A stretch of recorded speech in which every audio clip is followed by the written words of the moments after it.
Muito boa noite a todos vós. É um prazer poder estar novamente convosco. Ora, os irmãos sabem que nós estivemos a analisar vários capítulos do livro de Daniel e chegámos até ao final do capítulo 9, ok? Muito bem.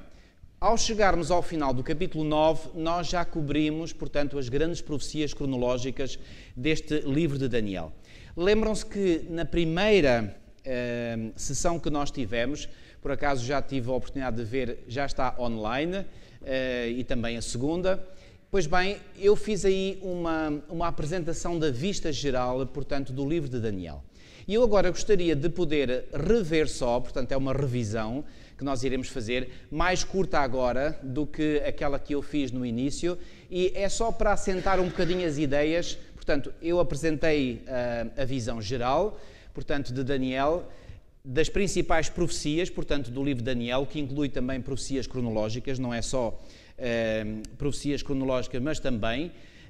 E eu gostaria que os irmãos agora, com esta visão que nós vamos, reparem, isto já apresentei, vamos só fazer uma revisão, então aquilo que nós vimos em detalhe agora possa ficar claro, está bem? Muito bem, então vamos lembrar-nos qual é o esquema simplificado de Daniel 2. Pois bem, nós temos aí uma estátua que foi apresentada em sonho diante do rei Nabucodonosor. Sonho esse que depois foi revelado igualmente a Daniel, ok? Portanto, estamos a falar de assuntos que já estão bem batidos na nossa mente, espero que sim, ok? Reparem, irmãos, vou-vos dizer uma coisa, não fiquem muito preocupados em compreender o livro de Daniel, porque o livro de Daniel, quando nós, digamos, pegamos na sua essência, fica claríssimo, fica tão simples, não tem nada de complicado, ok? Agora, é preciso nós entrarmos dentro da lógica interna do livro, compreendermos os detalhes e quando tudo fica claro, o livro de Daniel é simples de perceber. Ok, vamos então recapitular, isto é algo que eu acredito que todos vós já tendes isto na vossa mente, bem assente. Portanto, nessa estátua que foi revelada ao rei pagão Nabucodonosor e que depois foi revelada ao próprio Daniel, temos uma estátua composta por vários metais. O ouro simbolizava a Babilónia, a prata simbolizava a Medo-Pérsia, o bronze ou o cobre, consoante outras versões, simbolizava a Grécia, o ferro representava Roma pagã, o ferro e o barro. Reparem, o ferro, eu fiz questão de enfatizar isso, era o mesmo ferro das pernas. Portanto, se o ferro das pernas, olhem aqui, se o ferro das pernas era Roma pagã, então este ferro dos pés será o quê? Será Roma pagã também, ok? Então, esse ferro das pernas está ligado agora ao barro de oleiro, e esse barro de oleiro nós vimos, e este versículo é muito claro sobre isso, é um símbolo do povo de Deus. Então, para além da Europa politicamente dividida, que é aquilo que o próprio capítulo 2 de Daniel dá a entender, nós temos também de forma, digamos, subentendida, temos aqui Roma papal. Porquê? Porque o ferro, volto a dizer, é Roma e o barro simboliza o povo de Deus. Ora, o que é que resultou na história desta junção entre Roma e o povo de Deus? Entre Roma pagã e a Igreja? Resultou Roma papal. Portanto, ao contrário do que alguns não conseguem ver, nós temos Roma papal em Daniel 2, ok? Então podemos dizer que Roma papal domina uma Europa politicamente dividida.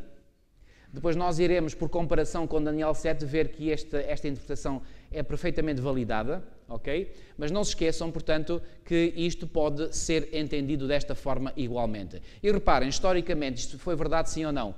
Durante séculos e séculos de história, qual era a condição religiosa e política aqui na Europa? Pois bem, era Roma papal que dominava, que tinha a mão de ferro, digamos, sobre todas as nações. Cada nação tinha o seu governo, é verdade, mas por cima de todos os governos da Europa, Roma papal dominava. Reparem, isto faz lembrar aquilo que aconteceu no tempo de Babilónia. Lembram-se que eu fiz referência a isso.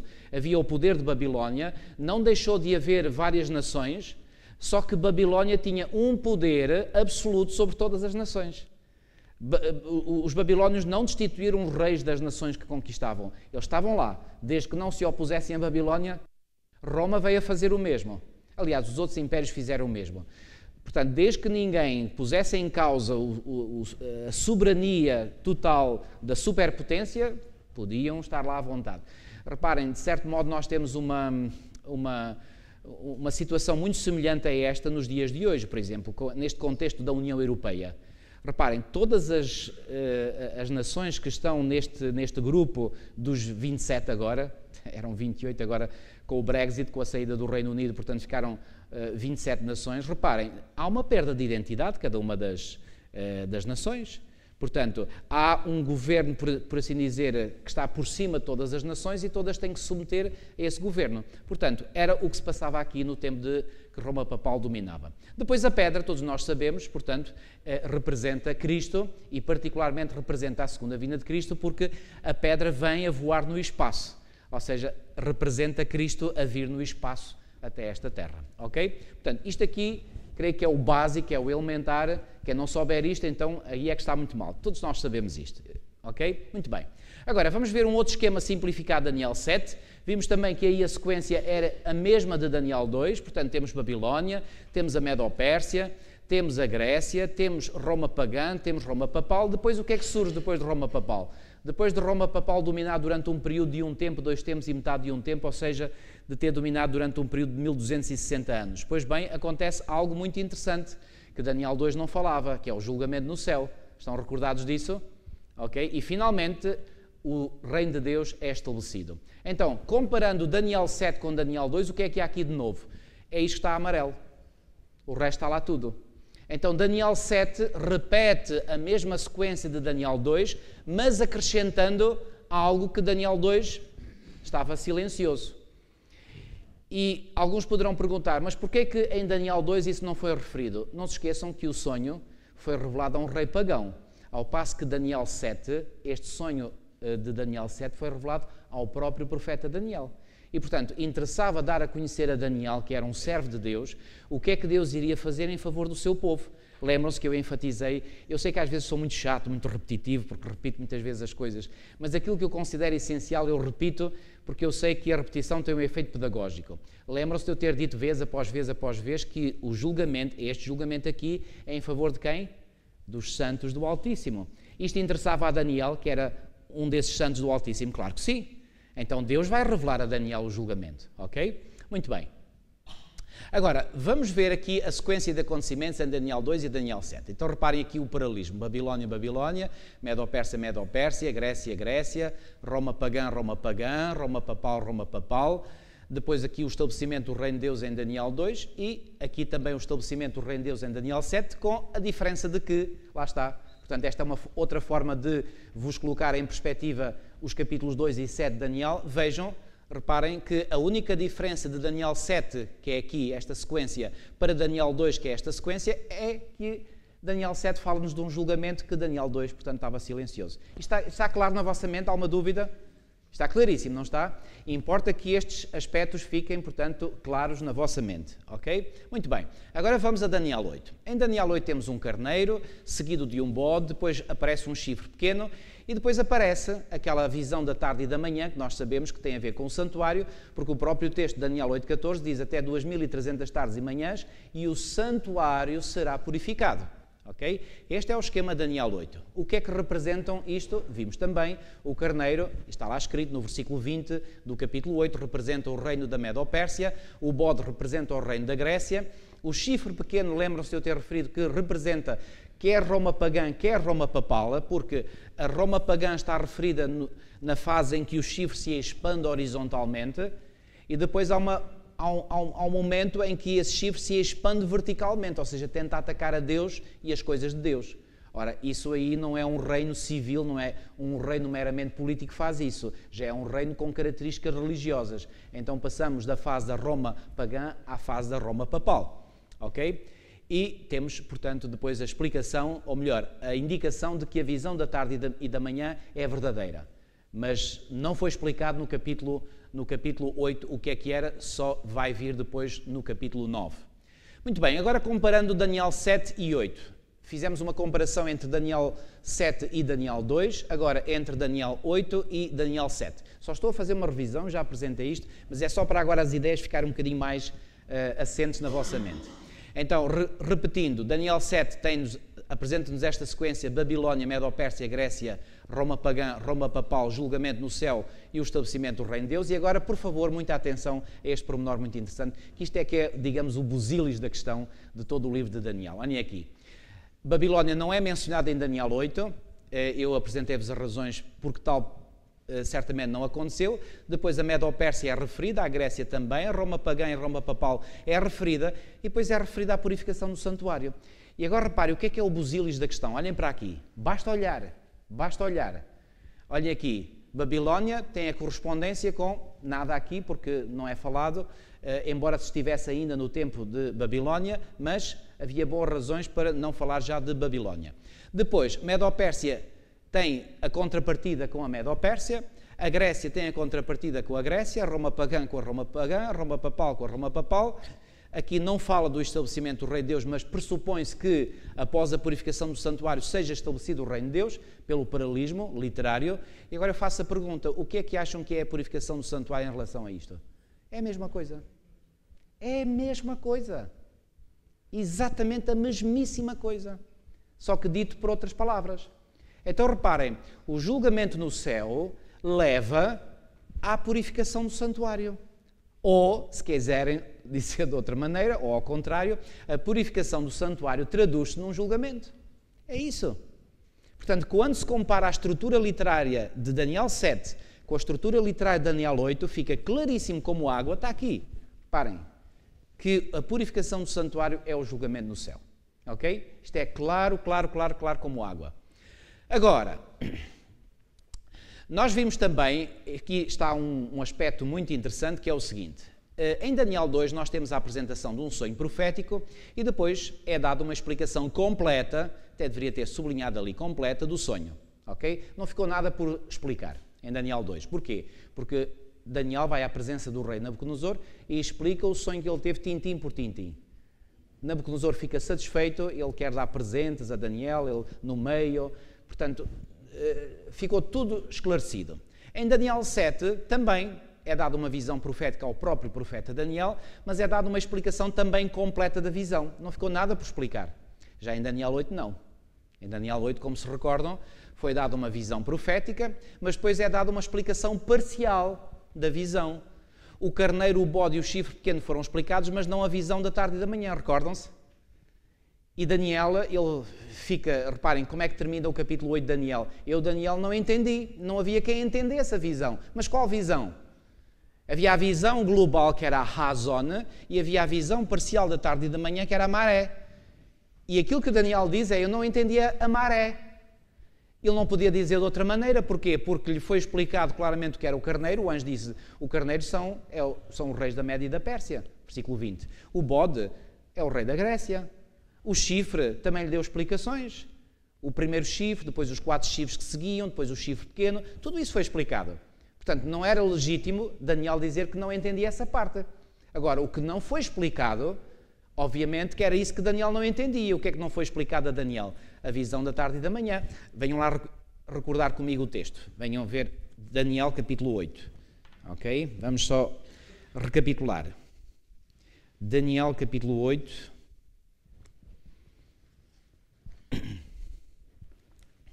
Olhem aqui o versículo 20. Diz assim, aquele carneiro com 2 chifres que viste são os reis da Média e da Pérsia. A explicação está dada, sim ou não? Claríssimo.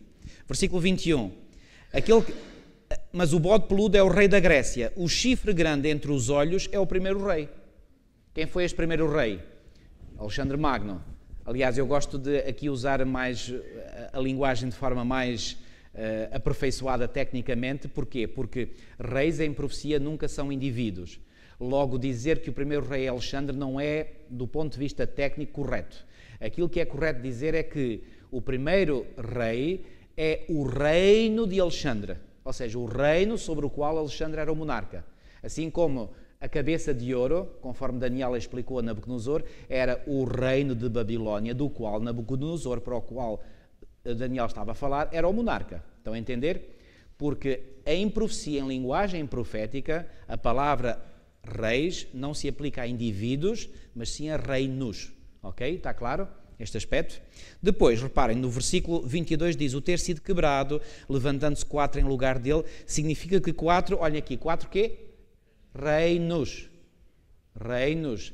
São chifres, não são reis, são reinos. 4 reinos se levantarão deste povo, mas não com força igual à que ele tinha. Mas no fim do seu reinado, quando os prevaricadores acabarem, levantar-se-á um rei de feroz catadura, tal. Explica agora sobre a ponta pequena. E agora reparem o que diz o versículo 26. A visão da tarde e da manhã que foi dita é verdadeira. Não diz mais nada. Bom, que era verdadeira, já Daniel certamente saberia. Se não fosse verdadeiro, o Senhor não lhe teria dado a conhecer isto. Agora, o anjo só diz, a visão da tarde e da manhã é verdadeira. Pronto, está bom. Daniel ficou a perceber que era verdadeira, mas não ficou a perceber mais nada. E quando chega agora ao final do capítulo 8, repara o que é que ele vai dizer. Só estou a recapitular. Eu, Daniel, enfraqueci e estive enfermo alguns dias, então me levantei e tratei dos negócios do rei. Eu posso imaginar que ele fez isto para espairecer um bocadinho a mente, porque ele estava com a mente muito tensa, porque ele queria tentar perceber e provavelmente ele passou dias e se calhar, ou horas ou dias mesmo, não sei, ali a dar voltas e voltas à sua cabeça para ver se tentava perceber. Ele até diz aqui, espantava-me com a visão e não havia quem a entendesse, e eu creio que este quem a entendesse refere-se aos seus amigos, com os quais certamente Daniel partilhou da visão que tinha recebido da parte de Deus, e ele explicou tudo aos amigos, e os amigos, nenhum deles foi capaz de compreender.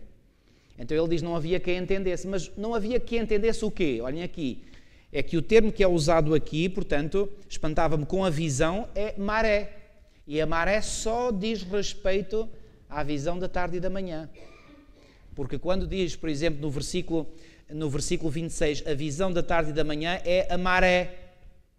Ok? Eu vou-vos mostrar agora isto mais em detalhe. Depois, em Daniel 9, nós não temos nenhuma visão e temos uma explicação no final do capítulo. Pergunta lógica. Reparem bem, aqui é dado um sonho e a explicação completa do sonho. Está resolvido. Daniel 2 está encerrado, certo? Daniel 7 é dado uma visão profética e a explicação completa da visão. Está encerrado também, sim ou não? No capítulo 8 é dada uma visão profética, mas é dada uma explicação parcial. O carneiro, o bode, o primeiro chifre, os 4 chifres que se seguem, depois a ponta pequena, tudo é explicado. Só a visão da tarde e da manhã não é explicado. No capítulo 9 nenhuma visão é dada, mas é dada uma explicação. Eu pergunto, mas que explicação é esta que vai aqui ser dada? Só pode ser aquilo que não tinha sido explicado no capítulo 8. Está claro, sim ou não? Eu pergunto, isto é difícil de entender? Não tem nada difícil. Então, a explicação que nós encontramos no final do capítulo 9 só pode ser a explicação que ficou por ser dada no capítulo 8. Agora, quanto tempo demorou desde o capítulo 8 ao capítulo 9? Lembram-se quantos anos? 13 anos. E eu até tirei daí uma lição, que acredito que nós podemos aplicar a cada um de nós, é que muitas vezes as explicações de Deus podem demorar. Muitas vezes nós queremos as coisas assim muito apressadamente, queremos perceber tudo, ou queremos que Deus faça logo tudo por nós, e Deus por vezes diz assim, não, tens que esperar um pouco. Nós nem sempre temos aquilo que queremos quando queremos. Verdade ou não? Se alguém quiser dizer o contrário, bom, mas eu acho que não. Nós muitas vezes temos que permitir que Deus, no seu tempo, nos explique as coisas. Porquê é que Deus achou por bem não explicar logo a Daniel? É uma boa pergunta, sem dúvida, mas não me perguntem a mim que eu não tenho a resposta. A única resposta que eu vos posso dar é Deus é omnisciente, Ele é omnipotente, Ele tem autoridade, Ele é que sabe. E nós não devemos questionar porque é que Deus faz as coisas como faz. Simplesmente devemos aceitar. Pá, é uma coisa que às vezes me incomoda e deixa-me aqui abrir o meu coração, fazendo um pequeno parênteses. Incomoda-me quando às vezes há pessoas que ficam muito preocupadas quando não conseguem perceber certas coisas. Irmãos, não temos que ficar preocupados. Se nós acreditamos e devemos acreditar e temos mais do que evidências que vão nesse sentido, de que Deus é bom, de que Deus é justo, de que Deus é compassivo, de que Deus é misericordioso, que Deus é justo. Então, se temos todas estas evidências, por que pôr em dúvida ou em causa qualquer coisa que Ele faça que não nos agrada? Ou que pensemos que não é do nosso agrado? Simplesmente, Deus é Deus, Ele tem a autoridade total e absoluta, e se por alguma razão Ele acha que não nos deve revelar logo, ou não deve revelar nunca, aceitemos, ponto final, acabou. Porquê é que andamos aqui a querer ralhar com Deus ou desafiar Deus porque não percebemos? Ele é Deus, Ele é que manda. Só que temos que nos submeter. Porquê é que Ele teve 13 anos para revelar a Daniel? Volto a dizer, é uma excelente pergunta, mas não há resposta para essa pergunta, a não ser que Deus é que sabe. Pronto, acabou, está assunto encerrado. Para mim, pelo menos está. Ok? Muito bem. Ora, com isto em mente, vamos ver então esta questão dos termos diferentes, que eu já referi, mas mais uma vez, só recordar. Por exemplo, o termo Hazon vem referido no versículo 1 e no versículo 2 do capítulo 8. Hazon refere-se, pois, à totalidade da visão de todo este capítulo 8, ou seja, a visão que inclui o carneiro, o bode, o primeiro chifre do bode, os 4 chifres que se seguem, depois a outra ponta pequena e a visão da tarde e manhã. Todo o conjunto, digamos, o pacote inteiro, isso chama-se Hazon. Reparem, porquê que estamos aqui com estes detalhes? Porque os tradutores, em vez de darem uma palavra para Hazon e outra para Maré, traduziram tudo por visão. E isso é que lança confusão. Ou seja, não é ir ao hebreu que lança confusão. O que lança confusão é a tradução. Porque os tradutores pegaram no termo Hazon e no termo Maré e traduziram os dois termos por visão. E quando nós lemos as duas coisas visão, aquilo fica um bocadinho baralhado. Mas quando vamos ao original e vemos que há um termo para o pacote completo e outro termo só para uma parte daquilo que é revelado no capítulo 8, aí fica claro. Então reparem. E depois o termo Maré, reparem, estas palavras, atenção, são transliterações. Sabem o que é que isto quer dizer? A língua hebraica não se escreve com as nossas letras, escreve-se com outras letras. Agora, o que é que se faz numa transliteração? Procura-se que aquele som, digamos, formado por aquelas letras de um outro alfabeto, vamos ver que som é que aquilo tem na nossa língua e pomos com as nossas letras o mesmo som. Portanto, Hazon e Maré. Pronto. Então, em 8.26, 8.27, a Maré refere-se à visão parcial e específica da tarde e da manhã. Ok? Alguma confusão nisto? Ou isto já está claro? Espero que esteja claro, ok? Está bom? Muito bem. Também temos aqui a Hazon mencionada em 9.21 e a Maré em 9.23. 9.23. Vamos lá ver agora o 9.23, muito importante. Diz assim, lembram-se que isto foi assunto da última reunião que tivemos, há 2 semanas atrás, que Daniel está a fazer uma oração por ele e pelo seu povo, e entretanto o que é que acontece? Há uma ordem que é emitida por Deus para que um anjo venha imediatamente ter com Daniel para explicar a Daniel, explicar o quê? Aquilo que ele ainda não tinha percebido. Já agora, lembram-se de eu vos ter dito que essa explicação total da visão de Daniel 8, quando é que vem? Quando os 70 anos do exílio estavam a chegar ao fim. Então, reparem, porque é que Deus esperou então por esse tempo? Bom, uma das razões, digo eu, é que agora era o tempo em que Deus iria restaurar finalmente a nação de Judá e Deus achou por bem que era naquela altura que iria fazer compreender a Daniel a totalidade da visão.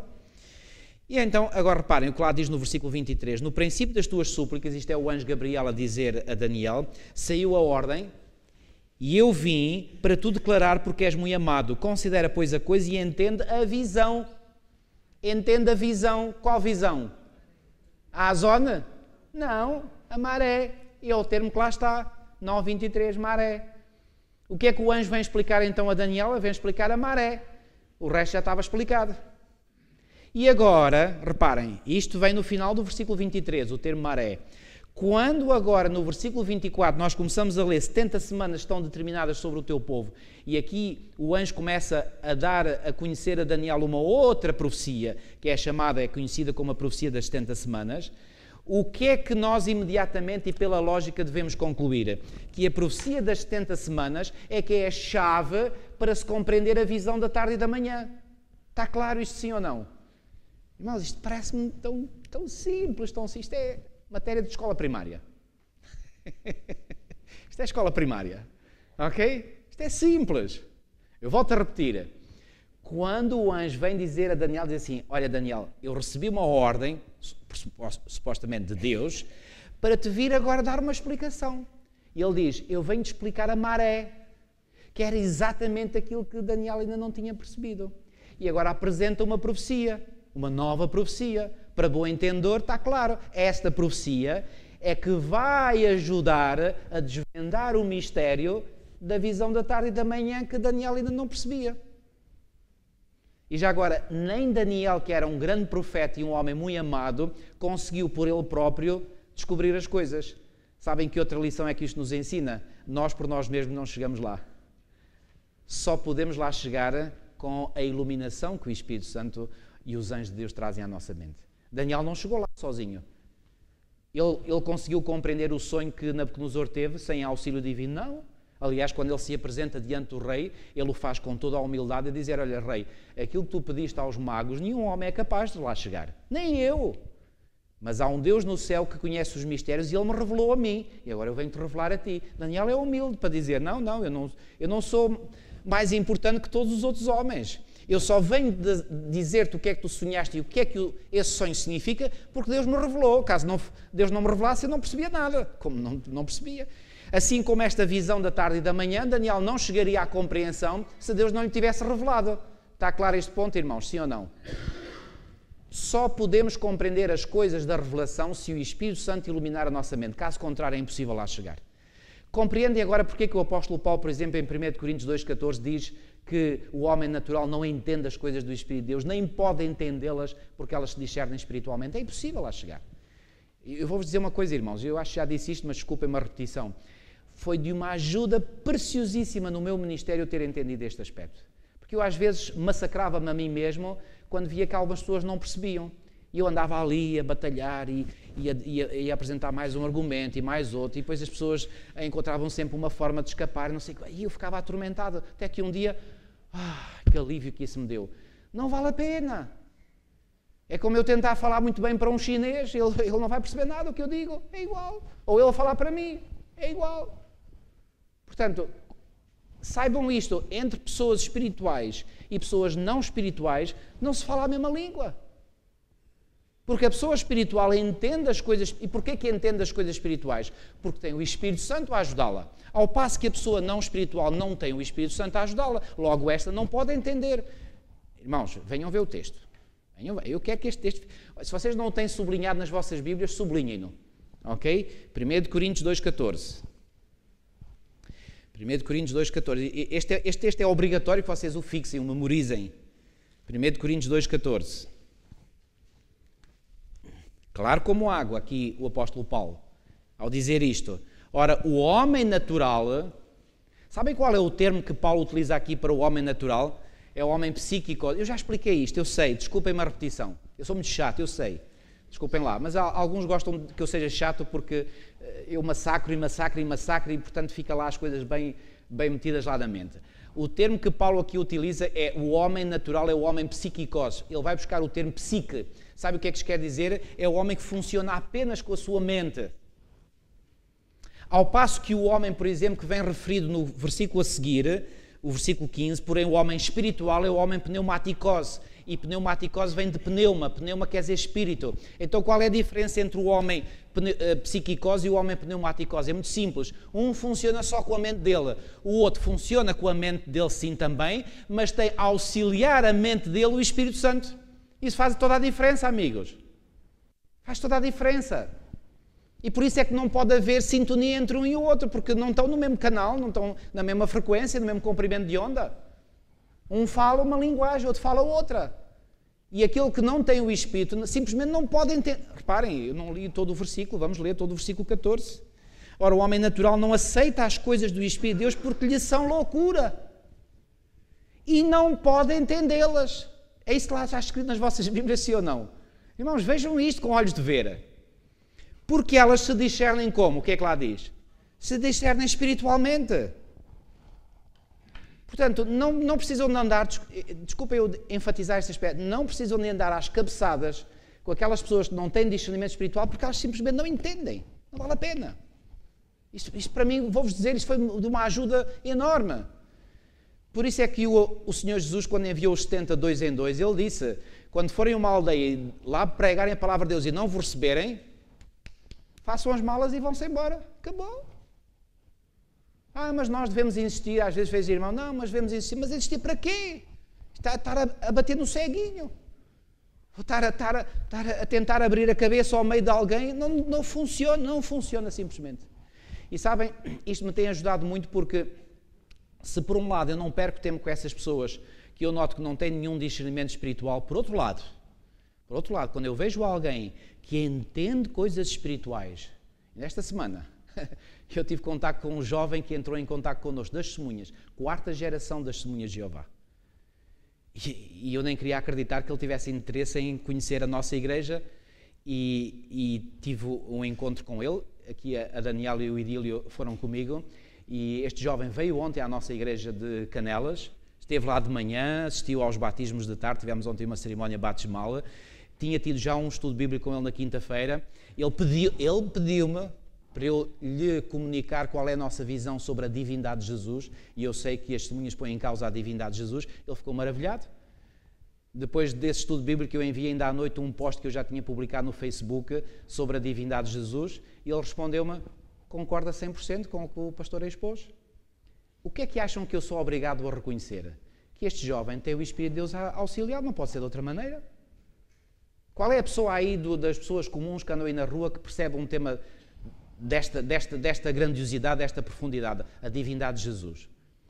Então reparem, quando eu vejo pessoas que têm abertura, que têm compreensão das coisas espirituais, irmãos, vou-vos dizer, aí até me esqueço do tempo, eu perco com ela. Reparem, com esse rapaz, era suposto estarmos 1 hora, ficámos quase 3. Nem dou pelo tempo passar. Agora, sinto eu o mesmo quando estou diante de uma pessoa que não tem visão nenhuma, pronto, olha, desculpem, a imagem é estar a falar para um chinês. O chinês olha para mim e não percebe nada. É igual. Irmãos, não percam tempo com pessoas que não têm nenhum discernimento espiritual. Mas quando virem alguém, não importa quem seja branco, amarelo, preto, azul, seja homem, seja mulher, idoso, jovem, velho, seja católico, seja protestante, seja evangélico, seja iurso, seja testemunha, que tem visão espiritual e que entende e que mais mostra interesse em conhecer mais, então aí dediquem-se a essas pessoas. Porquê é que eu fui buscar toda esta conversa? Muito simples. Para dizer que ninguém consegue compreender as coisas espirituais sem a assistência do Espírito Santo. Daniel, ele próprio, era um homem de Deus, não entendeu a visão, não fosse a revelação que Deus lhe veio trazer através do anjo. Está claro este ponto? Simples. Porque é que nós, quando nos aproximamos da Bíblia, nós devemos sempre orar para que o Espírito de Deus nos ilumine a nossa mente? Caso contrário, a gente estuda e não percebe. Sabem, quando nós nos aproximamos da Bíblia, estamos a aproximar de terreno sagrado. E lembram-se qual foi o recado que Deus deu a Moisés quando ele se aproximou da sarça ardente? Tira dos teus pés as sandálias, estás em terreno santo. Ou seja, nós devemos ter a consciência que quando nos aproximamos deste santo livro, nós estamos a aproximar-nos de terreno sagrado. E sabem que sandálias é que nós devemos tirar? As sandálias do preconceito, do eu é que sei. Não. É Deus que fala, e quando Deus fala eu só tenho que me submeter e ponto final parágrafo. Irmãos, não há outra abordagem para estudar a Bíblia. Quando eu ponho perante um outro livro qualquer, eu devo ter o meu radar, um livro que eu sei que não é inspirado, eu devo ter o meu radar bem ativo para detectar aquilo que possa ser verdade e aquilo que possa ser erro. Quando eu estou diante da palavra de Deus, esses radares devem estar todos desligados. Aí não sou eu que vou avaliar a palavra de Deus, não, eu tenho que deixar é que a palavra me avalie a mim. Estão a ver a diferença? Há muitas pessoas que não se aproximam da Bíblia com esse respeito, com essa reverência. E por essa razão é que muitas vezes estudam a Bíblia assim, mas depois chegam a conclusões completamente disparatadas. Porquê? Porque não se aproximaram com a devida reverência do livro sagrado. Cuidado, este livro é santo. O seu autor é santo. O que aqui está é santo, é verdade, é puro, é verdadeiro. E, portanto, devemos aproximar-nos deste livro com toda a reverência, pedindo sempre, por favor, Senhor, que o Teu Espírito, foi o mesmo Espírito que inspirou os autores desta palavra, Ele me venha iluminar a minha mente para eu entender. E aí sim, irmãos, vou-vos dizer uma coisa, o estudo da Bíblia torna-se um estudo absolutamente fascinante. Porque nós começamos a ver todas as peças a encaixarem-se.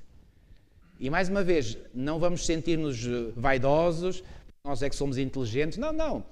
E como é que eu me posso sentir vaidoso se é o Espírito é que está a revelar a mim? Não é pela minha própria inteligência que eu lá chego. Então o meu louvor não será para mim mesmo, será para quem? Para Deus. E aí o estudo da Bíblia faz bem. Mas se não for por esta abordagem que nós fazemos, o estudo da Bíblia pode tornar-se extremamente perigoso. Parece um contrassenso, não parece? Como é que pode ser perigoso estudar a palavra de Deus? Pode ser perigoso se nós estudamos a palavra de Deus com a abordagem errada. Está claro este ponto? Ok. Então, sendo assim, Voltemos aqui ao nosso assunto, desculpem-me o meu desvio. Voltemos ao nosso assunto. O anjo vem para explicar a Daniel a maré. E a profecia das 70 semanas vem então ser a chave que vai desvendar o mistério da visão da tarde e da manhã. Então, o que é que isto significa? Que a profecia das 70 semanas está totalmente interconectada com a profecia da tarde e da manhã, ou seja, a profecia das 2300 tardes e manhãs. Ou seja, é impossível perceber a profecia das 2300 e tardes e manhãs sem compreender o quê? A profecia das 70 semanas. Está claro este ponto? Sim ou não? Amém. Ok? Isto é matéria escola primária, mais uma vez, certo? Se o Espírito de Deus estiver a assistir, eu espero que esteja a assistir a cada um de vós neste momento, tá bom? Ok? Então vamos lá tentar perceber agora a profecia das 70 semanas, para que através dela possamos descobrir o significado de qual? Da profecia das 2300 tardes e manhãs. Ao percebermos a profecia das 2300 tardes e manhãs, percebemos o assunto da purificação do santuário. Mas ao percebermos o assunto da purificação do santuário, estamos a perceber o quê? O assunto do julgamento no céu. E ao descobrirmos o assunto do julgamento no céu, estamos a descobrir o centro do livro de Daniel, ou seja, a sua essência. Então estão a ver, olhem como isto está tudo interligado, isto é uma série de hiperligações. Então, ao percebermos, vou repetir, ao percebermos a profecia das 70 semanas, automaticamente percebemos a profecia das 2300 tardes e manhãs. Ao percebermos a profecia das 2300 tardes e manhãs e o seu tema da purificação do santuário, iremos perceber o julgamento no céu. Ao percebermos o julgamento no céu, percebemos a essência de todo o livro de Daniel. Pronto, temos o livro de Daniel na mão, na cabecinha. Pronto, simples assim. Então, aquilo que eu vou explicar agora a seguir vai nos levar à essência do livro de Daniel. Ok? Muito bem. Então, nesta profecia das 70 semanas, nós temos, reparem, 70 semanas aplica-se aqui o princípio. Já agora, um pormenor interessante. Venham a Daniel capítulo 10, Daniel 10. Se eu ainda tiver tempo, ainda vou começar hoje com a explicação de Daniel 10. Vamos a Daniel 10. Daniel 10.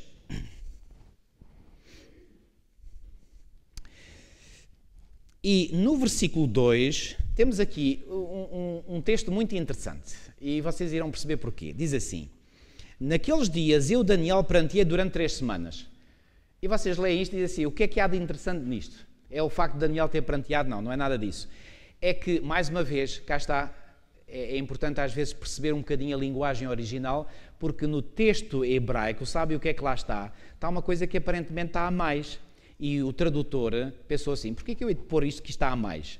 E não pôs. Sabe o que é que lá está? Diz assim: naqueles dias eu, Daniel, pranteei durante 3 semanas de dias. E o tradutor olhou para aqui e diz assim: 3 semanas de dias, mas porquê que está a ser 3 semanas de dias? 3 semanas, obviamente que é 3 semanas, pronto. E tirou-o de dias. Sabem porquê que lá no original está 3 semanas de dias? Porque no capítulo anterior, no capítulo 9, também falava de semanas, mas essas não eram semanas de dias, essas eram semanas de anos. E agora, para fazer a diferença, o autor, Daniel, diz: não, agora é 3 semanas não de anos, mas semanas de dias. Semanas de dias são 3 semanas literais, são 21 dias literais, ponto final. Porquê que houve necessidade de agora aqui no capítulo 10 dizer 3 semanas de dias? Para fazer o contraste com as semanas previamente mencionadas no capítulo 9, que não eram semanas de dias, não. Eram semanas de anos. Porquê? Porque a elas se aplica o princípio de ano. Está claro este aspecto? São detalhezinhos, mas estes detalhes são tão importantes. Ok? Então, 70 semanas. Reparem, vamos fazer as contas. 70 semanas, cada semana tem quantos dias? 7 dias, todos sabemos. 70 vezes 7, 7 vezes 7, 49, mais 1, 0, 490. 490 dias, se fosse semanas de dias. Mas são semanas proféticas. Se são semanas proféticas, 490 dias convertem-se em quê? Em 490 anos. Está claro este aspecto, sim ou não? Muito bem. Então, mais, estas 70 semanas estão divididas em 3 grupos. Olhem aqui, vamos lá ver. Vamos olhar para o texto. Versículo 24. 70 semanas, é o que o anjo começa por explicar a Daniel, estão determinadas, já agora, volto a recordar, estão determinadas, lembram-se qual era o texto que eu disse que está no original? Estão, quê? Cortadas. É interessante, a última vez o irmão Rubens chegou ali à saída e mostrou-me uma versão online que ele tem no smartphone, e lá no texto de Daniel 9:24 diz lá, 70 semanas estão cortadas. Eu disse, que versão é essa? Que eu nunca tinha visto isso. E ele depois disse-me qual é. Qual é, irmão Ruben? Almeida Recebida. Já andei à procura e ainda não encontrei, depois... ok? Portanto, estão a ver? Portanto, esta é uma versão seguramente mais fidedigna aos originais, e diz lá, estão cortadas. Cortadas, isto já pressupõe o quê? Só se pode cortar algo de algo maior, ok? Mas, vamos ver, estes três grupos, versículo 25, sabe e entende, desde a saída da ordem para restaurar e para edificar Jerusalém até ao ungido, ao príncipe, 7 semanas e 62 semanas. E aqui funciona quase como um sinal mais. Ou seja, às 7 semanas mencionadas, agora temos que adicionar 62 semanas. Então, há aqui um primeiro período de 7 semanas, está ali mencionado, depois há um período de 62 semanas. Ora, 7 mais 62 dá quanto? 69. Para 70 faltam quanto? Falta uma semana. E agora, reparem, versículo 26, depois das 62 semanas, ou seja, subentendido, depois das 7 semanas e das 62 semanas, será morto o ungido, e já não estará. E o povo de um príncipe que há de vir destruirá a cidade e o santuário.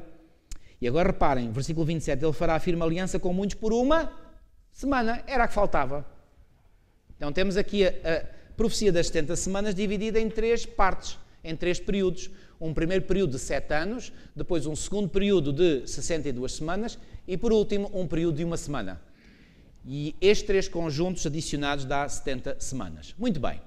Ora, aqui no versículo 25, quando diz aqui, sabe e entende, desde a saída da ordem para restaurar e para edificar Jerusalém, eu já vos referi, eu vos disse que agora só estou a fazer um resumo. Pois bem, os eruditos colocam a data em 457 e outros em 458. Já aqui vos disse, eu lembro de ter dito que a diferença de opinião entre os eruditos não é uma diferença em que uns põem a data de 457, depois vem outro e põe 460, depois vem outros e põe 470, depois vem outros e põe 450, ou seja, não há uma disparidade grande. A única diferença entre os eruditos é 457 e 458, só. E mais, a diferença entre 457 e 458 não é de um ano, mas é de meses. E sabem que uma diferença de meses pode levar-nos de um ano para o outro. Reparem, se nós dissermos há 3 meses atrás, estávamos no ano 2019. Agora estamos no ano 2020. Desde o início do ano só passaram 2 meses. Então, não é uma diferença de um ano, é uma diferença de meses. Ou seja, o consenso é quase unânime aqui sobre esta data. E aqui eu recordo-me, eu estava a estudar mais a fundo este assunto, eu estava em Colões, e um dia eu disse assim, não, na nossa igreja, eu quis ser mesmo assim, digamos, fazer o papelinho, pôr-me no papel do diabo, entre aspas. Eu disse assim, não, a Igreja Adventista diz que é a data de 457, eu não quero ir para uma fonte adventista, eu quero ir ver outras fontes. Fui lá encontrar um livro que era de um autor, de um teólogo protestante, e eu já tinha reparado que aquele livro, que era uma história do Antigo Testamento, tinha lá uma cronologia no final desse livro. Eu peguei nesse livro e fui lá ver e tal, e fui ver se ele tinha lá a data, portanto, do início da restauração de Jerusalém. E quando eu olhei para lá, uau, até senti assim um alívio no meu coração. Ele punha lá a data 457. E ele não é adventista. Portanto, isto para vos dizer o quê? Esta data... Não se sintam mal pensando que os adventistas é que inventaram esta data. Não é verdade. Esta é uma data que é aceita, portanto, quase universalmente. Então, a data é 457, que é uma data que corresponde ao 7º ano do rei Artaxerxes, mencionado no livro de Esdras, capítulo 7. Ok? Não vou entrar por aí. Então, reparem. Quando nós adicionamos... quando é que o Messias haveria de vir? Depois das 7 semanas e das 62 semanas. Ora, as 7 semanas e as 62 semanas dá 69 semanas. 69 semanas, olhem aqui, está aqui a conta, 69 semanas vezes 7, 7 vezes 9, 63, e vão 6. 7 vezes 6, 42 e 6, 48. Dá 483 anos, o que bate certo, porque 483 para 490 faltam 7 e 7 corresponde à última semana, certo? Então agora reparem, se nós adicionarmos ao ano 457 a.C., logo pomos aqui o sinal menos, menos 457, se adicionarmos 483, vamos andar para a frente, ok? Tenho aqui a conta aqui ao lado, olhem aqui. Reparem, quem estudou matemática sabe que quando nós temos uma conta em que os sinais são diferentes, contas com sinais diferentes, o que é que se faz? Subtrai-se. Se tiver sinais iguais, soma-se. Se fosse menos 457 menos qualquer coisa, somava-se. Se fosse mais, somava-se. Quando há mais e menos, subtrai-se. Então subtrai-se quê? Do menor ao maior. Então foi o que eu fiz. O 457 é o menor, vai subtrair ao 483. Então 7 para 13, 6 e vai 1, 5 e 1, 6, 6 para 8, 2. 4 para 4, 0, 26. Então chegamos ao ano 26. Mas entretanto está ali 27. Ainda há pouco tempo, há umas semanas atrás, uma irmã me ligou a dizer: pastor, estou aqui com uma dúvida, estou farta de dar voltas à cabeça, eu não percebo, mas eu faço as contas e dá o ano 26, porquê é que a gente põe o ano 27? Eu disse: irmã, isso é tão simples. Ela disse: é, então explique-me lá. Depois eu expliquei, ela disse: eu sou tão burra. Eu disse: não é nada burra, irmã. Nunca ninguém tinha explicado um pormenor muito simples. É que nos calendários não há ano zero. E quando se fazem contas neste universo dos números, o zero está em conta. Então, quando nós fazemos esta subtração aqui, está-se a ter em conta o ano zero. Mas olhem aqui, houve o ano menos 2, houve o ano menos 1, mas depois não houve ano zero. Passou-se do ano menos 1 ao ano 1. E depois ano 2, 3, para aí fora. Então, há ali um ano que é saltado, por assim dizer. Então, se passa do menos 1 para o 1, passou-se por cima do 0. Ou seja, temos que andar um ano mais para a frente. Então, por isso é que adicionamos ao 26 mais 1 e dá 27. Não é manipulação nenhuma, isto é o que a matemática nos ensina. Portanto, não há aqui nenhuma manipulação. Os adventistas querem que seja o ano 27 e depois fazem ali um malabarismo com a matemática. Não é nada disso. A matemática diz que é assim. Ok? Então temos o ano 27. Então no ano 27 o que é que aconteceu? As 7 semanas e as 62 semanas tinham chegado ao fim. E agora quanto é que falta? Falta mais 7. Quando é que agora as 70 semanas chegam ao fim? No ano 34, porque 27 mais 7 dá 34. Está claro? É aritmética pura. Ok? Aqui, se não perceberem bem, olha, tem que ir estudar matemática, amigos. Aqui não é teologia, aqui é matemática. Ok? Muito bem. Vamos lá ver então. Agora, há bocadinho eu disse que deu o período maior, reparem, as 70 semanas são a chave para nós percebermos a profecia das 2300 tardes e manhãs. Ora, já tínhamos visto que as 2300 tardes e manhãs são 2300 dias proféticos, logo 2300 anos. É a maior de todas as profecias cronológicas da Palavra de Deus, ok? Então, desse período maior de 2300 anos, agora chegamos lá e cortamos um período de 70 semanas, ou seja, de 490 anos. Olhem aqui, dos 2300 anos da profecia de Daniel 8.14, corta-se 490 anos, que já vimos que vai de 457 a.C. ao ano 34 depois de Cristo. Então, o que é que nós fizemos? Dos 2300 anos, cortámos 490. Sobraram quantos? Olhem aqui, 0 para 0, 0. 9 para 10, 1 e vai 1. 4 e 1, 5. 5 para 13, 8 e vai 1. 0 e 1, 1. 1 para 2, 1. Sobram 1810 anos. Então, quer dizer que quando as 70 semanas chegaram ao fim, no ano 34, ainda faltavam cumprir-se 1810 anos. Dos 2300 anos. Então, se somarmos agora ao ano 34 mais 1810, olha aqui, 4 e 0 dá 4, 3 mais 1 dá 4, 8, 1, 1844. Então, quando é que se cumpre a profecia de Daniel 8.14? Em 1844. E como é que chegamos a essa conclusão? A partir da profecia das 70 semanas de Daniel 9. E porquê que recorremos à profecia das 70 semanas de Daniel 9 para explicar Daniel 8.14? Porque o anjo disse que ele vinha para explicar a maré e a maré explicou-a com a profecia das 70 semanas. É simples. Está alguma complicação nisto? Facílimo. Então reparem, o que é que começou em 1844? Começou a purificação do santuário. Ou seja, em 1844 começou o julgamento no céu, de Daniel 7. Porquê? Porque a purificação do santuário corresponde ao julgamento. Então, recapitulando outra coisa, lembram-se de eu ter dito que a essência do livro de Daniel é o julgamento descrito no capítulo 7 de Daniel, nomeadamente nos versículos 9 a 14. Então agora vamos fazer uma recapitulação mais ampla. Lembram-se de eu ter dito que todas as histórias dos bichos, dos metais da estátua, tudo aponta para um referencial histórico humano. O que é que o Senhor quis transmitir ao seu povo? O que o Senhor quis transmitir a nós é assim, olhem, fiquem atentos, eu dou-vos o referencial histórico da história humana e indico em que momento desse referencial histórico é que o julgamento que eu vou iniciar no céu em vosso favor vai começar. Então nós ficamos a saber o quê? Que o julgamento no céu não se inicia no tempo do primeiro animal ou do primeiro metal da estátua de Daniel 2, que é o tempo de Babilónia, nem se inicia no tempo do segundo, nem do terceiro, nem do quarto.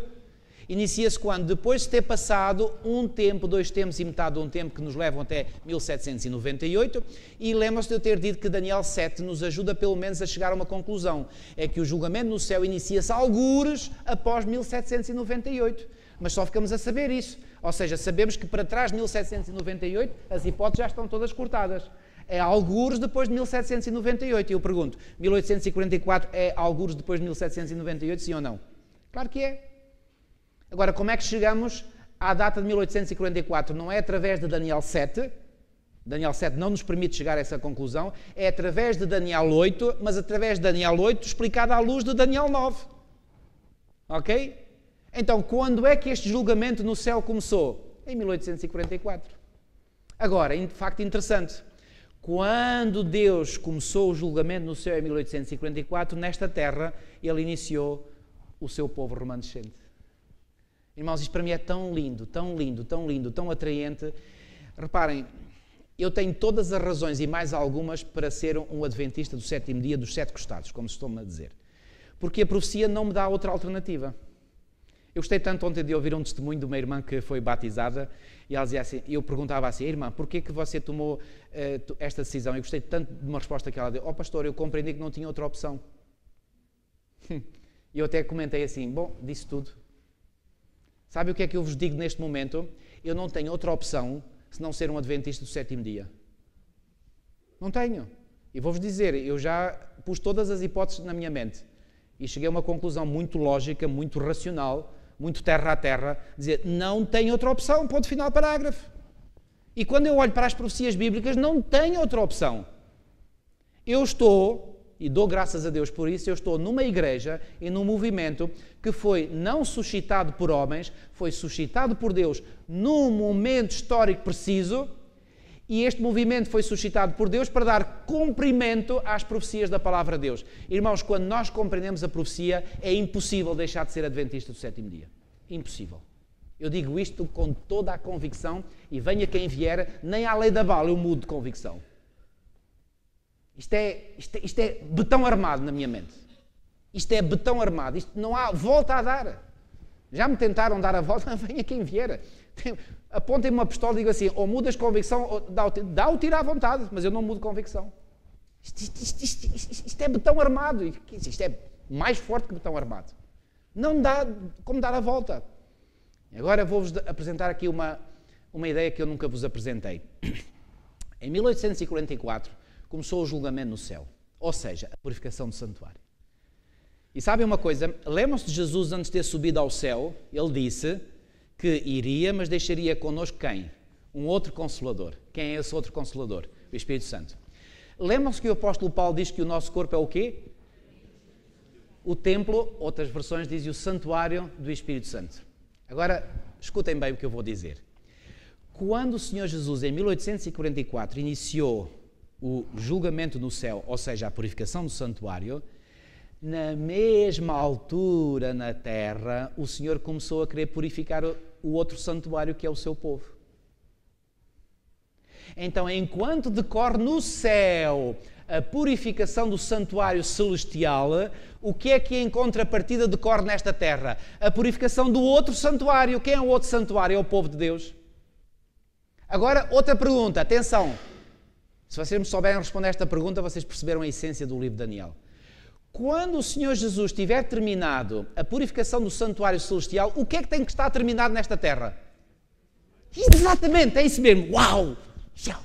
Vale a pena ser vosso professor. Acho que consegui o meu objetivo. Estou feliz.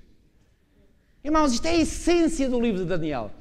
Quando o Senhor Jesus tiver terminado a purificação do santuário celestial, nesta terra, o outro santuário que é o seu povo, tem que estar o quê? Tem que estar purificado. Agora, quando é que vai terminar, ou o que é que nós dizemos que quando termina a purificação do santuário, qual é o termo que nós normalmente utilizamos, mas que é o mesmo evento? Nós dizemos que quando o Senhor terminar a purificação do santuário celestial, terminou o tempo da graça, exatamente. Então, quando terminar o tempo da graça, o que é que tem que estar purificado nesta terra? O seu povo. E tem que estar purificado como? Totalmente, completamente. Por isso é que nós dizemos, e com toda a convicção, e eu digo isto, é outra convicção que nem a lei da bala mudo, que quando terminar o tempo da graça, o povo de Deus tem que estar 100% santificado, ponto final, parágrafo. Ou seja, aquele povo que viver após ter terminado o tempo da graça, que viver no tempo da angústia final, tem que estar já numa situação em que não peca mais. Porquê? Porque se vai pecar, quem é que vai ser o intercessor que lhe vai perdoar os pecados? Ora, digam-me lá, respondam-me a esta pergunta. Não há. O selamento precede, portanto, o fim do tempo da graça. Ou seja, quando o tempo da graça termina, o povo de Deus está selado. E ao estar selado, acabou. Não há volta a dar. Mas há pessoas que vão pecar até à vinda de Cristo. Não duvido que haja pessoas que vão pecar até à vinda de Cristo. Mas sabem uma coisa? Esses que pecarem até à vinda de Cristo não fazem parte do povo de Deus. Isso é garantido. Ponto final. E porquê é que eu estou a enfatizar isto? Porque há uma heresia entre nós, entre alguns círculos adventistas, mesmo pastores e teólogos dizem isso, que nós, povo de Deus, iremos pecar até à vinda de Cristo. Falso. Isso é heresia pura. Isso é heresia pura. Eu digo isto com toda a convicção. Toda a convicção. Pode vir quem vier. Eu tenho argumentos bíblicos e do Espírito de Profecia para dizer que isso é mentira. Mas alguém vai pecar. Bom, alguém vai pecar, com certeza. Aliás, a maioria vai pecar. Mas essa maioria que pecar não faz parte do povo de Deus. Não pode fazer. Irmãos, temos de ter isto em mente. Agora, devemos viver preocupados no nosso dia-a-dia com isto? Não, nós devemos ter preocupação de uma coisa. Sabem qual é? É de andar com o Senhor. Porque se andarmos com o Senhor, vai-se cumprir esta promessa em nós. Querem saber qual é? Filipenses 1,6. Fixem esta promessa na vossa mente. Filipenses 1,6. Irmãos, eu quero apresentar estes temas numa forma lógica. Será que eu creio que vocês estão a acompanhar-me e estão a seguir a lógica? Perceberam porque é que há coisas que não dá para dar a volta? Quer dizer, não dá mesmo. Quando o Senhor terminar a purificação do santuário celestial, a purificação do santuário nesta terra tem que estar igualmente purificado. Perceberam esta ideia, sim ou não? Ok? Conhecem os textos ou querem que eu vos mostre que nós somos o santuário de Deus? A morada do Espírito Santo. Conhecem esses textos? 1 Coríntios 3, 1 Coríntios 6. Verdade? Não estou a dizer mentira nenhuma, certo? Ok? Então, o que é que eu disse? Qual era o texto inicial? Filipenses 1,6, exatamente. Filipenses 1,6. Venham ver esse texto comigo. Filipenses 1,6. Gosto muito da forma como está nesta versão que a Almeida Revista Atualizada diz assim. Estou plenamente certo. É uma certeza que Paulo está aqui a enunciar. Estou plenamente certo de quê? De que aquele que começou a boa obra em vós há de quê? Completá-la até ao dia de Cristo Jesus. Irmãos, não há dúvida alguma que se nós andarmos com o Senhor, é o Senhor que vai completar essa obra. Não temos que andar preocupados no nosso dia-a-dia se o Senhor vai completar ou não vai completar. Ele garantiu, Ele prometeu que vai completar. Vamos aceitar a promessa dEle. Não vamos andar aqui ansiosos será que a minha santificação está pronta? Mas isso é trabalho do Senhor. Agora, para o Senhor poder fazer esse trabalho em mim, o que é que eu tenho que fazer? Eu tenho que deixar Ele fazer. Agora, se eu não deixo, aí é que eu tenho razões e todas e mais algumas para ficar preocupado. Mas, há um outro texto, 1 Tessalonicenses 5, 23 e 24. Venham ver esta promessa também comigo. 1 Tessalonicenses, capítulo 5. 1 Tessalonicenses, capítulo 5. E versículos 23 e 24. Repare, o versículo 23, quando lemos este versículo, a gente até fica, parece com um peso no coração. A meta que nós temos que alcançar, a fasquia que temos que chegar é muito alta. Porquê? Porque o apóstolo Paulo diz assim, o mesmo Deus da paz vos santifica em tudo, e o vosso espírito, alma e corpo sejam conservados íntegros, e mais, e irrepreensíveis na vinda do nosso Senhor Jesus Cristo. Como é que tem que estar então, não só o nosso espírito, mas a alma e o corpo, íntegros e irrepreensíveis? E a gente lê isto assim, como é que eu vou lá chegar? Isto é uma fasquia muito alta. E convenhamos, é ou não é alta? Se é, isto é topo de gama. E o Senhor não quer por menos. Mas agora, olhem para o versículo 24. Fiel é o que vos chama, o qual também o quê? O fará. Quem é que faz esta obra em nós, irmãos? Uau! Eu fico simplesmente fascinado com a palavra de Deus. O Senhor põe diante de nós uma fasquia muito alta. Mas depois Ele diz-me assim, sussurra ao ouvido dizer, mas sou eu que faço. Irmãos, temos que temer alguma coisa, temos que ter medo de alguma coisa, temos que ter medo de uma coisa, sim. É de largar a mão do Senhor. Lembram-se de um recado que Deus deu a Abraão no passado? Gênesis 17:1. Sabe o que é que diz esse texto? Venham ver comigo. Gênesis 17:1. Gênesis capítulo 17 e versículo 1. Quando atingiu Abraão a idade de 99 anos, ele já tinha 99 anos e ainda precisava de ouvir este recado. Apareceu-lhe o Senhor e disse-lhe, eu sou o Deus Todo-Poderoso, anda na minha presença e quê? Como é que nós podemos ser perfeitos? Andando na presença de Deus.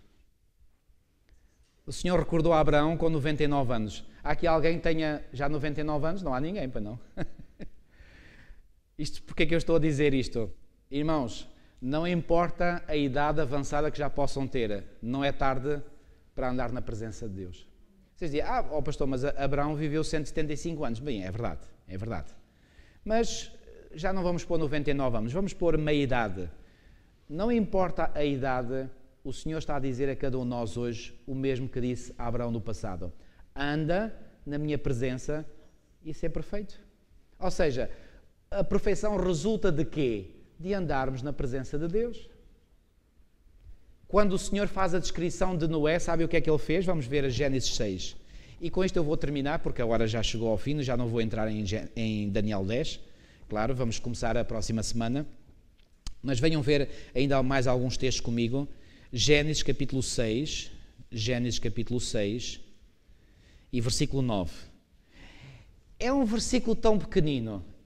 Deixa-me aqui fazer aqui um floreado à volta deste versículo. Este versículo diz assim, eis a história de Noé, 2 pontos, pelo menos é o que diz esta versão bíblica que eu tenho aqui. Eis a história de Noé, 2 pontos. Irmãos, muito sinceramente, deixa-me fazer-vos, não vos vou pedir nada a não ser um exercício mental. Se eu agora, por exemplo, dissesse assim, irmãos, olha, temos ainda 10 minutos, eu vou-vos dar 10 minutos e cada um de vós vai pegar numa folha de papel, numa esferográfica ou num lápis e vai escrever, por palavras vossas, com poucas palavras, a história de Noé. Eu estou convencido que nenhum de vós era capaz de escrever a história de Noé de forma tão sucinta como diz este versículo. Vocês escreviam pelo menos umas 3, 4, 5 linhas sobre a história de Noé. Este versículo escreve a história de Noé em poucas palavras. Olhem as palavras. É no mesmo versículo. Portanto, Gênesis 6:9. Eis a história de Noé, 2 pontos. Olhem agora a descrição, a história contada. Noé era homem justo e íntegro entre os seus contemporâneos. Noé andava com Deus. Ponto final, está a história contada. Foi preciso muitas palavras para contar a história? Não. Sabem, uma das coisas que me fascina na palavra de Deus é que Deus diz muita coisa com poucas palavras. Nós humanos dizemos, usamos muitas palavras para não dizer às vezes nada. Verdade ou não? Há pessoas que é discurso, aquilo vai-se a compactar ou a espremer, não dá nada. Parece, olha, sabe o que é que me faz lembrar? Eu era miúdo, uma vez lá na minha terra natal, fomos lá a uma feira e havia lá o algodão doce, foi a primeira vez que eu vi o algodão doce. Eu vi aquilo e estavam lá outros miúdos a comer e eu também quis. E a minha mãe comprou para mim. E a primeira sensação que eu tive é quando meti aquilo à boca, eu pensava que aquilo tinha que mastigar, aquilo, meti na boca e derreteu tudo. Sabe, algumas pessoas é algodão doce. É muita rama, muita coisa, aquilo vai-se a espremer, não dá nada. Estou a exagerar. A palavra de Deus, poucas palavras e diz tanto. É exatamente o contrário. Aqui uma história de Noé tão simples, mas nesta simplicidade diz tudo. E o que é esse tudo sobre a história de Noé? É que Noé era um homem justo e íntegro entre os seus contemporâneos. E agora a pergunta é, e porquê que ele era justo e íntegro entre os seus contemporâneos? A resposta vem na parte final do versículo, porque Noé quê? Andava com Deus. Este é o sucesso, este é o segredo, irmãos. Anda na minha presença, disse Deus a Abraão, e sê perfeito. Porquê que Noé era justo e íntegro entre os seus contemporâneos? Porque andava com Deus. Este é o sucesso. Esta é a chave do sucesso. Está tudo dito, em poucas palavras. Não é preciso grandes floreados. Está aqui, simples. Então, irmãos, se nós andarmos com Deus, o Senhor vai cumprir em nós a promessa de Filipenses 1:6, o Senhor vai cumprir em nós a promessa de 1 Tessalonicenses 5:23, e sendo assim, podemos ter a certeza que quando terminar o tempo da graça e o Senhor tiver terminado de purificar o santuário no céu, Ele terá também acabado de ter purificado o nosso santuário aqui na terra. Tão simples quanto isso. E por que razões é que nós temos para duvidar que Deus possa ter poder para fazer isto? É que eu acho que todos aqueles que põem em causa isso ou põem em dúvida estão a duvidar do poder de Deus. Porque o que é alcançado, a purificação do meu santuário, não é obra minha, não. É obra de Deus. Se fosse obra minha, eu tinha todas as razões e mais algumas para duvidar. Mas não é obra minha. E como não é obra minha, porque fiel é o que vos chama, o qual também o fará, é obra de Deus eu não tenho dúvidas. Portanto, eu tenho certezas, não com base em mim mesmo, eu tenho certezas com base naquilo que Deus é. E como Deus nunca falha, então eu só tenho que confiar nele. Ponto final. Vocês perceberam agora a essência do livro de Daniel? Está aqui. Nós somos o povo suscitado por Deus num momento específico da história, não só para anunciar temei a Deus e dai glória porque vinda é a hora do seu juízo. Que juízo é este? O juízo começou em 1844. Mas também para anunciar que todos aqueles que são crentes, que se deixam convencer pelo seu Espírito, devem permitir, sem reservas, que Deus possa atuar no seu interior, para que Deus possa purificar o seu santuário interior. E quando este santuário estiver totalmente purificado, então sabe o que é que vai acontecer? O Senhor virá para reclamar-nos como seus. É o que Ellen White diz em Parábolas de Jesus, página 69. Está feito. Está feito. Irmãos, cada um de nós pode ser um vencedor, claro que sim, mas nunca esquecendo, podemos e devemos ser vencedores pela graça do Senhor Jesus Cristo. Não por qualquer mérito meu, não por qualquer justiça minha, porque as minhas justiças são trapos de imundícia, é o que a Bíblia me ensina, e já agora as vossas também, não é só as minhas. E portanto é apenas e só pela graça do Senhor. E, portanto, nenhum de nós tem motivos para andar aqui a exaltar-se, a pensar que é mais santo do que quem quer que seja, porque é pela graça do Senhor é que somos o que somos. Posso terminar com um versículo?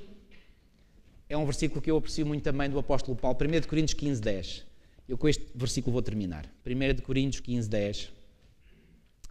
Olhem o que este homem de Deus disse.